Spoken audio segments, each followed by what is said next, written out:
Ek het vandag die wonderlike voorreg om te praat met Dr. Rina Venter oor haar outobiografie, 'n stukkie van die legkaart. Nou dokter, ek gaan sommer dadelik wegval om te sê, hierdie is 'n groot boek, nie net letterlik nie, maar ook figuurlik, in die opsig dat ek dink, dit vertel meer as die storie net van Dr. Rina Venter. Dit vertel vir my 'n storie eintlik ook van die Afrikaners in die vorige eeu, van die hele proses wat geloop het, maar daar's ook vir ons lesse te leer vandag, nie net oor die ANC nie, maar oor dinge uit die verlede wat ons vandag anders kan doen. Nou ek wil wegval om vir u te vra, was dit u bedoeling om met hierdie boek iets groters te doen as net om die eie storie te vertel?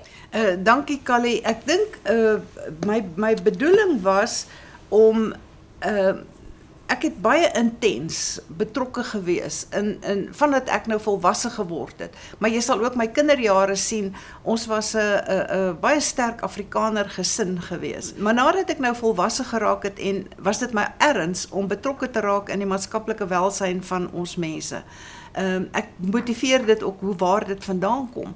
En toe ek nou begin skryf, het ek probeer om my plek en my ervaring teen die agtergrond van my leefwêreld te beskryf. Dit het nie net oor my gegaan nie. Dit het gegaan oor my ideale, die ideale van my mense en laat ek bysê, die Vrouefederasie se vroue met wie ek saamgewerk het. Hier het ek kennis gemaak met ongelooflike dinamiese vroue, sterk vroue, wat 'n bedryf van 21 miljoen rand tot stand gebring het. Dit het nêrens in die wêreld nog gebeur, dat vroue so 'n massiewe bedryf tot stand gebring het nie. En om deel te wees van daai proses, weet jy, dit gaan nie oor jou nie. Dit gaan daaroor dat jy een van die groep is, wat saam 'n span maak, en die span is suksesvol, hoe sterk elke persoon deel word van die span. Ja, ek dink dit is baie waar, daar's baie keer is daar 'n miskenning vir die rol wat vrouens in die geskiedenis gespeel het, en ek dink, jy lewer 'n groot bydrae daartoe. Ek wil net teruggaan na die heel begin toe, maar dit is ook van toepassing op vandag. Vandag word daar 'n storie vertel, hoofsaaklik gedryf deur die ANC, dat dit wat Afrikaners het, is grootliks die gevolg van onregmatige optrede, diefstal en selfverryking, maar ek dink in die eie verhaal, ek het nou in die begin lees ek van die oupa Lou Jacobs en ouma Lizzie Jacobs, en hulle het eintlik begin om in 'n klein tentjie te bly, maar miskien kan u vir ons meer vertel oor wat dit vir hulle geverg het om uit hulle armoede uit te kom. Dit was harde werk, maar ook 'n gedetermineerde wil om suksesvol te wees. Ek onthou byvoorbeeld as klein kind hoe dat hulle elke oggend 3 uur opgestaan het om hulle melkery, toe ons nou alreeds gebore is, om hierdie melkery in 'n baie groot suksesvolle besigheid te ontwikkel. En hoe hard hulle gewerk het, maar dit was altyd met vreugde en met vooruitsig en 'n sterk gedetermineerde houding om self in beheer van hulle lewe te wees. So ek het 'n mooi ondervinding gehad met beide my grootouers, wat albei my ouma Stapelberg, ouma Borie, wat byvoorbeeld baie arm was, maar sy het nooit haarself as arm gesien nie. Ek het nooit dit beleef dat hulle dink hulle is arm nie. Sy het gedink hulle is skatryk, want sy het altyd gevoel dat hierdie geleenthede wat sy het, om diensbaar te wees, om in te skakel, en Kallie, uit hierdie dryfkrag van haar, het sy deelgeneem aan die stigting van die Nasionale Party in 1916 in Kreersdorp.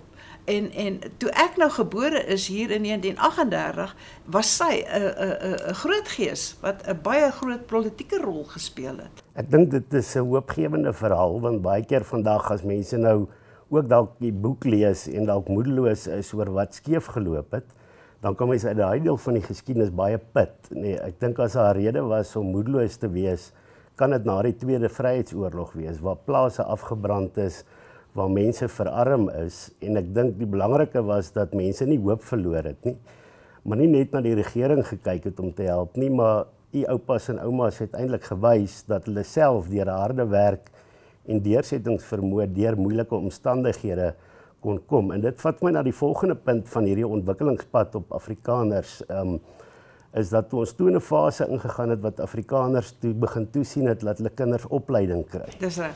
Nou, u self het in 1955 'n beurs gekry van die Mynwerkersunie, sy helpende hand, en dit is my lekker om dit te noem, want die helpende hand of die Mynwerkersunie was 'n voorganger van solidariteit. Vandag het die helpende hand ontwikkel, hulle gee jaarliks R40 miljoen se studieondersteuning. En hier is ook 'n stukkie geskiedenis van belê in jong mense se opleiding. En uiteindelik het dit 'n groot rol gespeel om armoede te verbreek. Wat is die gevoel oor die rol van opleiding? Ek wil dadelik begin deur te sê, ek vermoed, ek kan dit nie bevestig nie, dat oom Eddie Grinling, wat die sekretaris van die Mynwerkersunie in Carletonville vir die Wes-Driefontein, hy het by al daai myne, het hy nou met die mynwerkers gewerk. Hy was ook my sonnaskoolmeester, so ek het hom baie goed geken. En hy het my onder die bewussyn gebring, nadat ek was absoluut daarop gesteld, ek wou 'n maatskaplike werker word, en het my pa toe vir oom Eddie gaan sien, en oom Eddie het my gekontak, en oom Eddie het geweet dat hy my wil ondersteun, en ek vermoed dat hierdie inisiatief wat oom Eddie geneem het 'n baie groot inisiatief, toe uiteindelik by helpende hand geword, dat hy sy voet toe op 'n nuwe pad gesit het. Dit het my dramaties gehelp, want dit het my net daardie deur vir my oopgemaak om universiteit toe te kon gaan. En ek dink die les ook daar is vandag, is dat ten spyte daarvan dat mense nou die moeilikhede sien, moet mens jouself so goed as moontlik kwalifiseer om uiteindelik te sorg dat jy 'n goeie toekoms skep. Die volgende punt wat ek wil maak is dat u gewys het dat u man kan staan, as ek nou maar die term kan gebruik. En ek dink daar is ook 'n les te leer. Ek lees in die boek van toe hy as 'n jong maatskaplike werker het 'n NG predikant bepaalde eise aan hy gestel. Hy het eintlik sy eise van die hand gewys omdat dit nie reg was nie. Ek lees later in die boek dat in 'n stadium toe meneer Mandela voor die oorgang deurgevoer is, het meneer Mandela al opdragte gegee aan meneer de Klerk. Maar meneer Mandela het ook gedink hy kan vir u 'n opdrag gee, wat hy ook gesê het nie reg was nie. So dit is hier's my 'n lyn van u wat selfstandig optree en vir uself dink binne verstikkende omstandighede. En die ironie as mens nou kyk van vandag, destyds het die media 'n baie sterk rol gespeel om eintlik enige ander denke af te wys. Mense moes maar meeloop met die stroom. Maar die ironie vandag is dat van daardie selfde mense, as mens kyk na instellings soos Naspers, eintlik net hulle meesters verander het. As jy nou kyk na die multi-choice debakel en so meer. Nou u het daai geskiedenis gehad van om sterk standpunt in te neem teen heersende denkrigtings.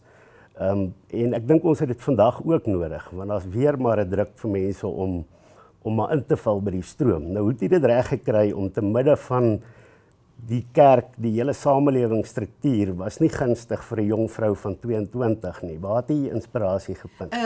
Weet Kallie, jy raak aan 'n baie belangrike saak, en ek dink dit is belangrik in elke kind se lewe, dat in jou opvoeding is daar sekere kernsake wat uiteindelik jou vorm en wat vir jou leer wie jy is of wat jy wil wees. En ek het verwys na my pa, wat vir my hierdie Afrikaanse gedigte geleer het, byvoorbeeld daai laat slaaf wees wie sy nek wil buig, geen juk kan op my skouers pas, hulle is te breed en vuur gebou. Dan het hy dramaties dit voorgedra, en dan het hy vir my gesê, wat beteken dit om 'n slaaf te wees?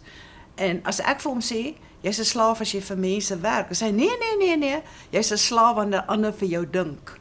En so het hy my begin vorm, dat jy dink vir jouself. En toe ek voor hierdie predikant sit, wat ons geestelike leier was, wat die hele gemeenskap sien na hom op.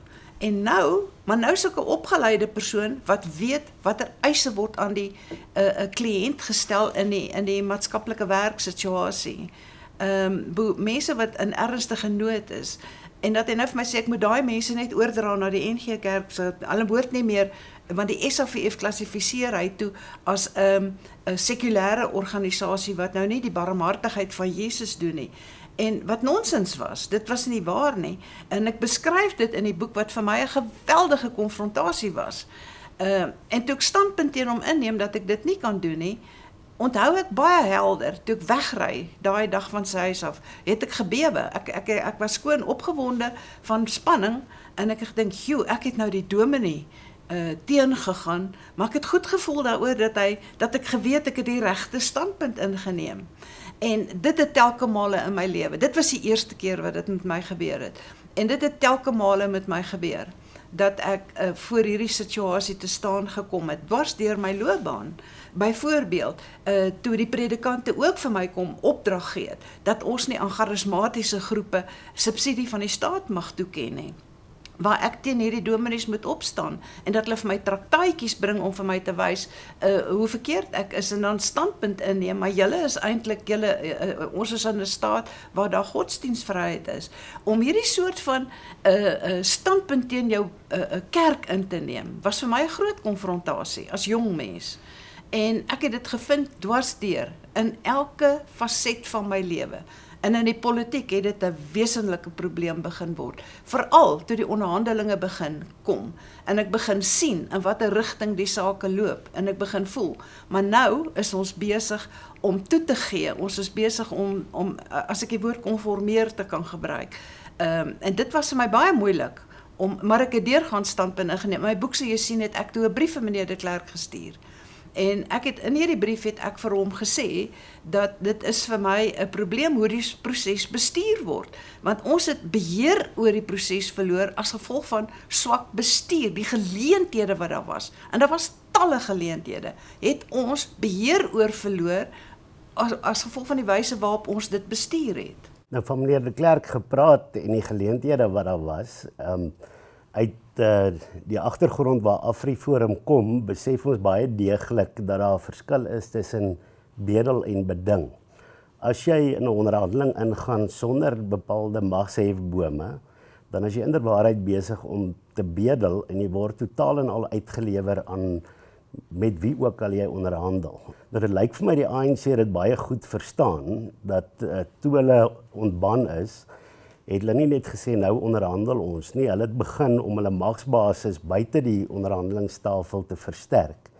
Maar iets wat ek nie verstaan nie, is dit lyk vir my meneer de Klerk het 'n ander roete ingeslaan, deur nie sy magsbasis te versterk nie, maar eintlik om doelbewus sy magsbasis te verswak. En as ek praat van die veiligheidsbeheerstelsel wat daar was, wat hy afgeskaf het, as mens gaan kyk na die Nasionale Veiligheidsraad, wat eintlik maar die kabinet die beheer laat neem het, wat nie noodwendig die inligting gehad het nie, as ons gaan kyk dat hy belangrike bondgenote soos die IFP vervreem het, het hy eintlik sy magsbasis doelbewus self uitgekalwe, en ek kan dit nie verstaan nie. Wat is die agtergrond daartoe? Kyk, ek dink dit verras baie mense om hiervan kennis te neem, en dit was nooit maklik in die kabinet, om oor hierdie goed 'n konfronterende gesprek byvoorbeeld te voer nie. Wat jy moet raak sien is ek het nou reeds uitgewys dat ons het sonder 'n bestuursplan gesit. Ons het sonder spesifieke doelwitte gesit. En wat begin gebeur het, in my oordeel en my ervaring, is daar is begin sien of begin dink dat al wat nodig is 'n grondwet. Die grondwet gaan alles regmaak. Terwyl ek duidelik in my boek uitspel watter belangrike fasette daar deel was van die proses, wat ons doelgerig moes bestuur, en ons het nagelaat om hierdie prosesse te begin bestuur. Kom ons neem regstellende aksie, kom ons vat die maatskaplike stabiliteit, kom ons vat die regstelling van die administrasie van die land. Al hierdie goed was verskriklike belangrike prosesse, wat bestuur moes word, en ons moes duidelike doelstellings gehad het, waarheen moet hierdie goed geneem word, en dit het nie gerealiseer nie. Ons het net gefokus op die grondwet, en daar is gedink, as ons 'n grondwet het, dit was die hele plan, en daar's baie moeite gedoen, bygesê, om aandag te gee aan die beginsels waaruit die grondwet saamgestel moet word, maar uiteindelik is daar ook afgestap van 'n sterk federale beginsels in die grondwet. Maar die proses, jy weet, dit is wanneer jy in die proses is, en ek is besig byvoorbeeld met my portefeulje, waar jy met baie indringende probleme sit, waar jy geweldige obstruksies Kom ek gee net vinnige voorbeeld. As jy telke male in die spadgebiede kom en jy sien hoe dat die sanitasiestelsels vernietig word en hoe dat daar net eenvoudig roekeloos gewerk word om swart mense te manipuleer en te laat glo dat niks word vir hulle gedoen nie.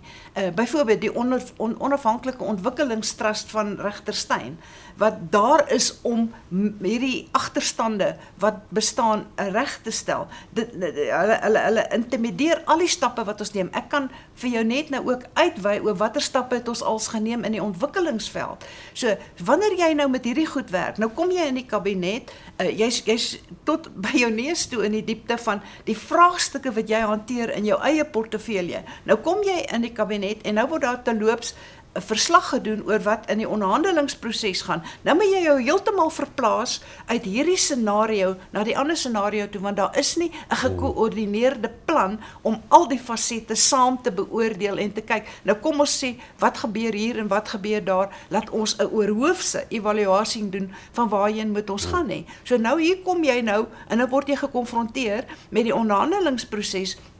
Nou is jy half onseker, maar het ek al die inligting? Kan jy nou standpunt inneem, want jy weet nie of jy al die inligting het nie. So jou vermoë om aan die gesprek deel te neem word beperk deur jou gebrek aan blootstelling aan die ander prosesse. Daar's nie 'n bestuurskomitee bo waarin ons as ministers kom en waar daar verslag gedoen word en wat is op die verskillende terreine en dat ons sê maar kyk, hier's 'n probleem, daar's 'n probleem en ons gaan nou hierdie goed saam bestuur nie. So wanneer jy nou instap, jy kom met jou hele ervaring waarmee jy nou gewerk het, né? En kom ek noem 'n ander groot probleem. Provinsies het al die besluite wat die kabinet geneem het, geboikot. Hulle wou dit nie deurvoer nie, want hulle het hulle eie magsposisie beskerm. En ten spyte daarvan, al die pogings wat ek aangewend het dat meneer de Klerk hierdie saak regstel, het op niks uitgeloop nie. Met die gevolg is, toe ons die land oorhandig, was al hierdie goed, niks is reggemaak nie. Wanneer jy dus nou die verloop van die proses wat jy nou opwys, as jy dit beoordeel na wat het gebeur, dan besef jy dat die oomblik wanneer daar verslag gedoen word, terug aan die kabinet, dan kom jy nou uit die koue uit, en nou word jy gekonfronteer met die goed, en nou begin jy sien, nee maar wag so 'n bietjie, ons is nou verby ons terugvalposisie. Ons wou nie hier gewees het nie. En dan's daar verskeie van my kollegas wat dit sê. Maar wag so 'n bietjie, kerels, ons is verby ons terugvalposisie. Ja. En dan begin die debat nou, en dan begin my beswaar wat ek in daai brief aan meneer de Klerk geskryf het, dan begin die onderhandelaars dit regverdig, hulle rasionaliseer en verdedig hulle posisie. In plaas daarvan dat die leier dan sê, nee maar wag, kom ons maak die feite van die saak oop op die tafel en ons kyk waar is ons werklik. Ja. En dit het my intens begin pla. Ek kon dit naderhand, ek het begin opstandig voel daaroor.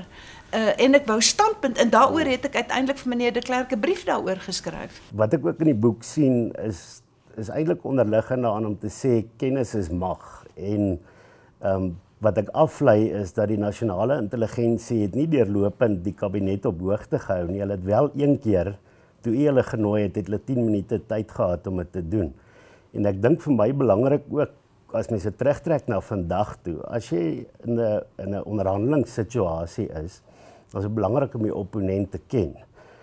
Te weet jou opponent werk met die nasionale demokratiese revolusie, jy weet jou opponent het 'n magsbalansbenadering, so hulle gaan doen wat die magsbalans hulle toelaat, dan sal jy weet jy moet nie jou eie magsbasis afskaal nie. En sê vir my hierdie hele aspek van die ANC wat basies gemaak het of hulle bona fide deelneem aan die onderhandelingsproses, maar dan druk met geweld toegepas het.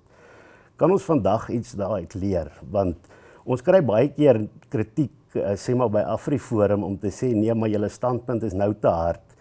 En dit lyk vir my, Afrikaners moet nog daai ding oorkom, want ons gaan, en ons is natuurlik, moet ons altyd bona fide bly, maar ons dink, as ons nou begin praat, dan moet ons nie ander druk toepas nie. En dit lyk vir my, as mens nou kan leer uit die ANC se geskiedenis uit, moet ons natuurlik in gesprekke deelneem, maar ons moet tog kyk om buitelandse druk te mobiliseer en so meer. Mens kan uit die ANC se strategie leer. Is dit 'n raak opsomming? Kallie, as ek teruggaan na waar jy begin het, dat jy dat jy behoorlike kennis en inligting moet hê. Jy kan nie bestuur as jy nie inligting het nie. En as ons teruggaan na wat werklik begin gebeur het, soos ek net nou gesê het, dat jy kom koud met al jou probleme wat jy in jou portefeulje hanteer, en dit was dieselfde met van my ander kollegas in die onderwys, was daar groot onruste. Ek praat nou van die swart gedeelte, die swart onderwys. As jy nou inkom in die onderhandelingsproses, in die terugrapporteringssituasie, dan moet jy met kennis, jy moet met inligting werk, in plaas daarvan dat ons dan 'n evaluasie doen van wat is werklik besig om in die land te gebeur. Hierdie rol wat die ANC speel wat jy na verwys het, waar hy 'n dubbele agenda het, waar hy ons doelbewus, ons magsposisie verswak, waar hy doelbewus strategieë toepas, wat sorg dat ons nie in beheer van sekere goed kan kom nie. As jy na hierdie goed begin kyk, en jy kyk na die hele prentjie, dan sien jy, die fout wat ons maak, is dat ons konsentreer op, wat rapporteer die onderhandelaars oor die grondwetlike proses. Nou verwys jy na nasionale intelligensie se inligting. Nasionale intelligensie het vir my byvoorbeeld ingelig en gesê, die ANC het verklaar dat hulle verder gaan met die sanitasiestelsel, of nie betaling van dienstegelde, en al hierdie onluste wat daar was. Nou dit het 'n dramatiese effek op die gesondheidsbedeling gehad. As ek hierdie inligting het, dan moes die departement weet, as ons het byvoorbeeld op 'n stadium verslag gekry, dat rou riool loop in die strate. Nou die departement van nasionale gesondheid kan dit nie daar laat nie. Hoe hanteer hy hierdie probeer? Nou ek kan nie dit in die kabinet gaan rapporteer nie, want daar's nie 'n item op die kabinet waar jy nou die probleme wat die ANC veroorsaak, ons gaan bestuur nie. En dit geld vir al die portefeuilles, jy verstaan. So ons het nie 'n geheelbeeld van alles wat hy doen nie. Nou kom ek gaan nou net, en ek vat dit aan staan met hierdie gedagte dat nadat nasionale intelligensie, ek beskryf dit in my boek, my kom inlig het oor die charteristiese aanslag op die staat. Daar was die forums, hierdie forums wat die ANC, daar's nou 'n stuk op Facebook wat hulle gister vir my gebring het, waar die ANC byvoorbeeld, iemand het dit op, ek weet nie waar kry hulle dit nie, maar dit is die tipiese goed wat gedurig op my tafel beland het, waar die ANC vir ons gesê het wat hulle gaan doen. Dit was nie 'n geheim nie, ons het presies geweet wat hulle gaan doen, en daar het hulle hier voorspel hulle nou, ek sal dit vir jou op my telefoon wys, presies dat hulle alles gekry het wat hulle in 1993 gesê het hulle gaan kry. Goed, nou, hoe belangrik is dit? Nasionale intelligensie kom sê vir ons wat gaan aan. Nou moet ek teenstappe, ek moet nou proaktief, moet ek stappe begin neem. Maar dieselfde gebeur nie gekoördineerd met al die ander funksies van die staat nie. Ons fokus is op die grondwetlike proses. Ons het nie bestuursbeheer oor die aanslag teen ons nie. So, nou kom die forums, die charteristiese aanslag, het een doel voor oë, en dit is om 'n ideologie van die ANC, die geldende ideologie in die land te maak, as ook om die bestuur van die administrasie te ontwrig. Al die ordelike bestuur moet ontwrig. Sonder inligting kan jy nie bestuur nie. En al hierdie inligting kom nie gekoördineerd. Al die veiligheidsmagte, militêre intelligensie, nasionale intelligensie en die polisie se intelligensiediens, wat gekoördineerd by die Staatsveiligheidsraad gedien het, is toe weg. Ons kry nie 'n gekoördineerde evaluasie van wat is besig om te gebeur nie.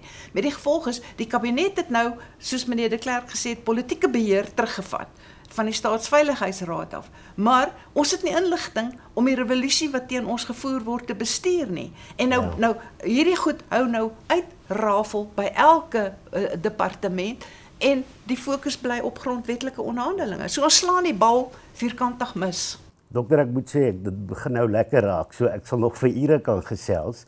Een ding wat ek net moet sê in die boek, wat vir my amper gevoel het of het vandag is, en het wys maar dat die ANC dieselfde formule aanhou gebruik, en dit is die diskrediteringstrategie, waar hulle baie sterk op ingestel was om die NP te diskrediteer, maar ook as persoon, maar dan is dit ongelukkig so, dis nie net die ANC wat saamspeel nie, hulle word versterk deur ander sektore.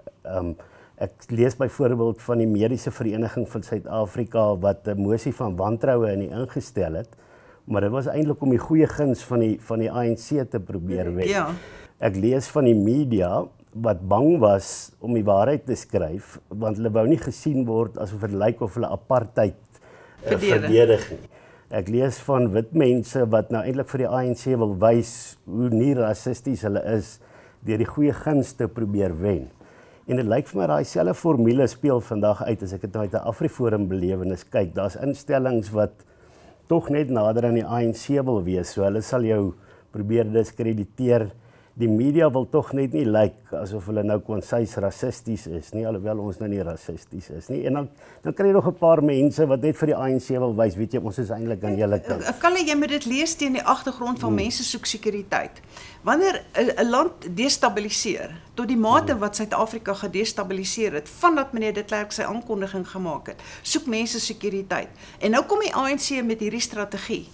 Onthou nou, hy het 'n dubbele agenda. Hy onderhandel kammersdag met ons. Hy maak asof hy nou 'n grondwet gaan onderhandel, wat die land nou, maar hy's besig met 'n posisioneringsspel buiteom. En in deel van daai ding is diskreditering van ons politieke integriteit. Ons politieke integriteit word aangeval en ons word voorgestel as 'n spul rassiste wat nie verander het nie. En dit het my woedend kwaad gemaak omdat ek self baie aktief betrokke was om die hervormingsproses aan die gang te help kry. En ek het geweet dis nie waar nie. Maar nou begin hierdie spel wat die ANC speel. Hy het 'n dubbele agenda. So hy hou vol om ons te diskrediteer. Hy doen dit nou nog. Hy's nou nog daarmee besig. En hy laat mense skuldig voel. En hoe meer skuldig jy voel, hoe minder dink jy logies en rasioneel. En dan begin jy naderhand glo, maar ek is eintlik verskriklik sleg. Ek het dit in my werk as maatskaplike werker gesien. As ouers 'n kind aanhoudend sleg sê, kan daai kind nie funksioneer nie. En dis wat die ANC met ons gedoen het. Hulle het ons soos ouers wat ons begin betug het en ons begin slaag gee het oor apartheid. In 'n plaas daarvan dat ons opgestaan en gesê het, maar kyk, ons is besig om hierdie land reg te doen. Ja. Ons is besig om sake reg te maak en ons sal nie dit julle op ons koppe sit nie. Het ons toegelaat dat hulle ons hele integriteit as mense begin vernietig het en ons het begin slap lê omdat ons nie ons het gedink sekuriteit lê in om soort van vriendelik te wees en te maak asof ons eintlik is ons nou ook so aan die kant van hulle dat hulle moet voel jy weet ons het nie ons eie agenda nie, jy weet. As mens kan nou nie die verlede verander nie en dit help ook nou nie mense probeer nou heeltyd die sondebokke maar jy leer uit die verlede. Jy leer, ek dink dit is die belangrike punt daarvan. Nou natuurlik was meneer de Klerk nie die enigste persoon op wie se optrede mens kan kritiek gee nie. Ek dink dit sal ook billik wees om te sê uit die regse geleedere waar daar eintlik 'n moontlikheid was as daar deelname aan die onderhandeling was dat die magsbalans ietwat geswaai kon wees met waar mense dood eenvoudig hulle kiesers in die steek gelaat het deur weg te bly. Ek dink mense kan daai kritiek uitspreek.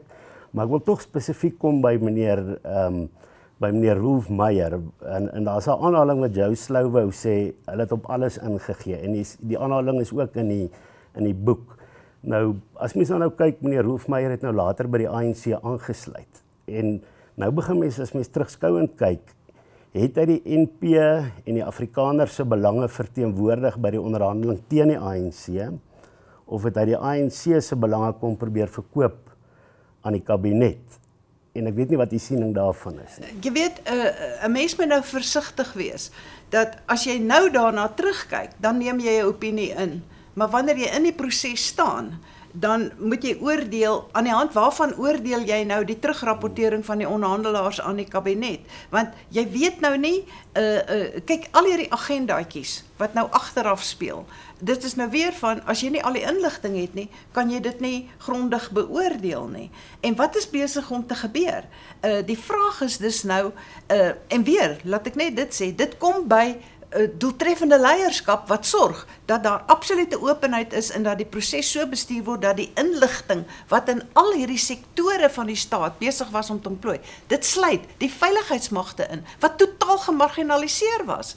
Ons het nooit behoorlike inligting oor die veiligheidssituasie van die land, maar ek het dit gesien wat in die swart woongebiede gegaan het. En laat ek net dit ook baie beklemtoon.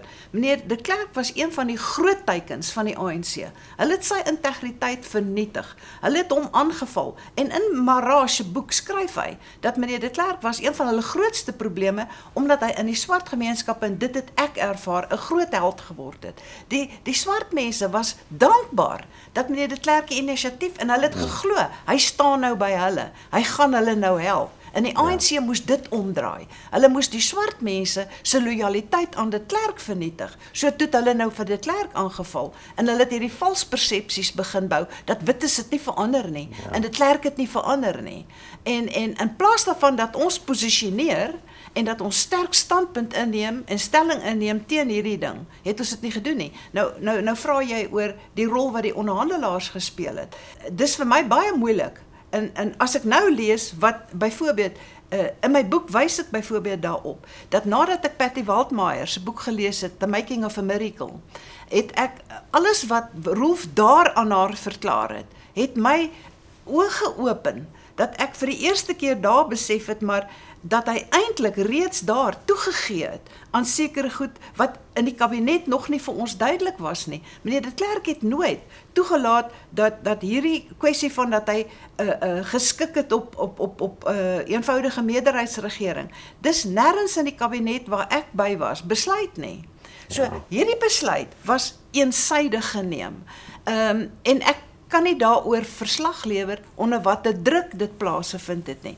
Maar 2-3 jaar na die oorgang, lees ek dit in Patty Waldmeyer se boek, maar dit maak toe vir my die prentjie klokhelder duidelik van wat was in die kabinet besig om te gebeur. Nou, hy moet self daaroor standpunt inneem waaroor hy hierdie inisiatiewe geneem het. Hy het vir ons in die kabinet, ek het die opmerking in my boek gemaak. Hy het daar gesê, terwyl ons gewag het om kos te skep by die bosberaad, gesê, julle moet aanvaar dat meerderheidsregering kom en daar kan niks wees nie. En dit was sy taak om 'n stelsel, om 'n konstitusie te ontwikkel, waar daar sekere beskerming in ons multikulturele samelewing is, vir die verskillende groepe waarin dit bestel was.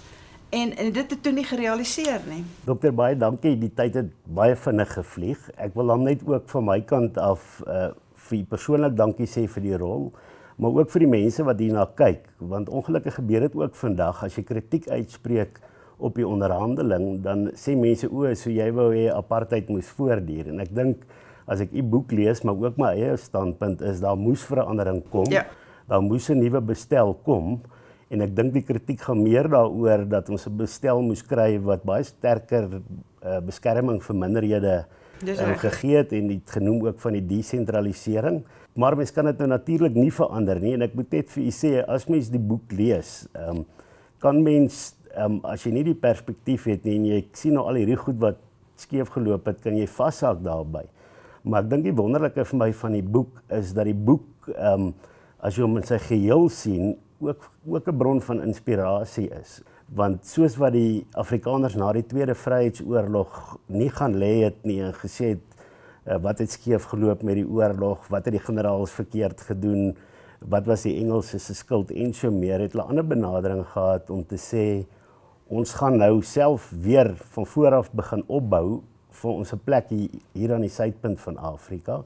En ek dink dis vir my die inspirasie. Ons vind dit nou in die wonderlike nuus is, ek onthou nog destyds die verdeeldheid tussen die KP en die NP, maar ek dink ons is nou weer op 'n punt waar mense uit beide daai kampe en hulle kinders bereid is om weer saam te werk, om te sê ons moet weer 'n toekoms skep.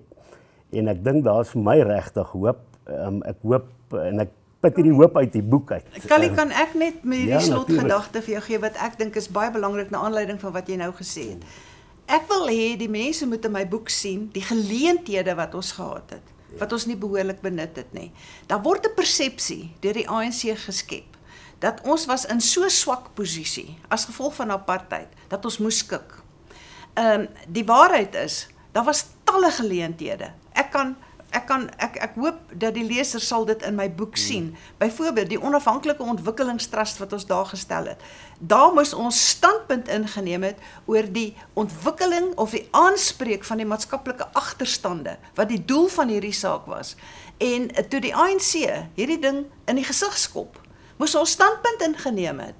Daar's verskillende sulke goed wat gebeur het, waar ons standpunt moes ingeneem het. Toe ons ontdek van operasie Woela, moes ons standpunt ingeneem het, sê maar, as julle besig is met Woela, dan kan die onderhandelinge nie voortgaan nie. Nou moet ons eers by 'n punt kom waar ons 'n nuwe basis, 'n grondslag ontwikkel van waarop ons kan onderhandel. So ons het nou nie 'n raamwerk waar volgens die onderhandelinge nou begin is nie, maar nou moet ons dit ontwikkel.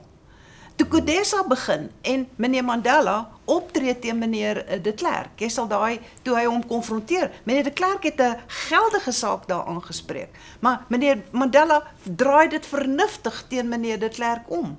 Daar was 'n geleentheid om vir meneer Mandela te sê, kyk, ons sal nie voortgaan met onderhandelinge, tensy ons hierdie hele proses nou behoorlik struktureer en dit binne 'n raamwerk van 'n ordelike staat en 'n konstitusionele bedeling bring nie, en wat die minderhede se regte erken en gaan beskerm regtens. Ja, baie dankie dokter. Ek dink die lesmaker is nou genoeg. Die kykers kan nou lesers word en gaan lees wat daardie geleenthede was. En ek dink ons is gemotiveerd om te sorg dat die geleenthede wat wel in die toekoms kom, laat ons dit gebruik om te sorg dat ons ook vir Afrikaners 'n toekoms skep waar ons vry, veilig en voorspoedig kan wees. Maar baie dankie dokter. Dankie.